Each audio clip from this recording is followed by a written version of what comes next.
ನಿಮ್ಮ ಹೆಸರಿನಲ್ಲಿ ಇರುವ ಜಮೀನು ಅಥವಾ ಆಸ್ತಿ ಇನ್ನೊಬ್ಬರ ಹೆಸರಿಗೆ ಹೇಗೆ ಕಾನೂನುಬದ್ಧವಾಗಿ ವರ್ಗಾವಣೆ ಮಾಡುವುದು ಗೊತ್ತೇ? ಕ್ರಯಪತ್ರ, ದಾನಪತ್ರ, ವಿಭಾಗ ಪತ್ರ, ಒಯಿಲು ಈ ದಾಖಲೆಗಳನ್ನು ಯಾವಾಗ ಬಳಸಬೇಕು?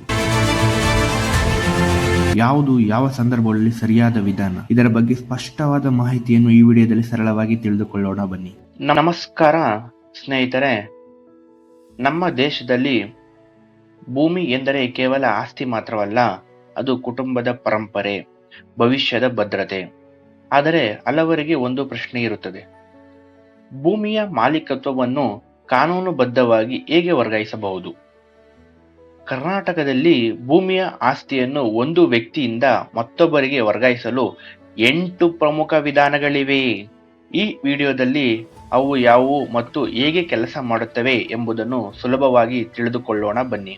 ಇನ್ನೂ ಯಾರಾದರೂ ನಮ್ಮ ಯುವರ್ ಇನ್ಫೋ ಕನ್ನಡ ಚಾನಲ್ಗೆ ಸಬ್ಸ್ಕ್ರೈಬ್ ಆಗಿಲ್ಲ ಅಂದರೆ ಸಬ್ಸ್ಕ್ರೈಬ್ ಆಗಿ, ಹಾಗೆ ಬೆಲ್ ಐಕಾನ್ ಕ್ಲಿಕ್ ಮಾಡ್ಕೊಳ್ಳಿ.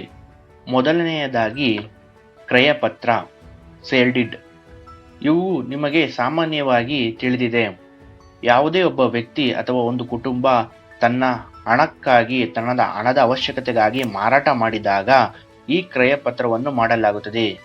ಈ ಕ್ರಯಪತ್ರದ ದಾಖಲೆಯನ್ನು ಉಪನೋಂದಣಾಧಿಕಾರಿ ಕಚೇರಿಯಲ್ಲಿ ಅಥವಾ ಸಬ್ ರಿಜಿಸ್ಟ್ರಾರ್ ಆಫೀಸ್ನಲ್ಲಿ ನೋಂದಾಯಿಸುವುದು ಕಡ್ಡಾಯ. ನೋಂದಣಿ ನಂತರವೇ ಆಸ್ತಿಯ ಮಾಲೀಕತ್ವವು ಕಾನೂನುಬದ್ಧವಾಗಿ ವರ್ಗಾವಣೆಯಾಗುತ್ತದೆ. ನೋಂದಣಿ ಮಾಡಿಲ್ಲ ಅಂದರೆ ಕಾನೂನುಬದ್ಧವಾಗಿ ವರ್ಗಾವಣೆ ಆಗುವುದಿಲ್ಲ. ಎರಡನೆಯದಾಗಿ ದಾನಪತ್ರ, ಗಿಫ್ಟ್ ಡೀಡ್.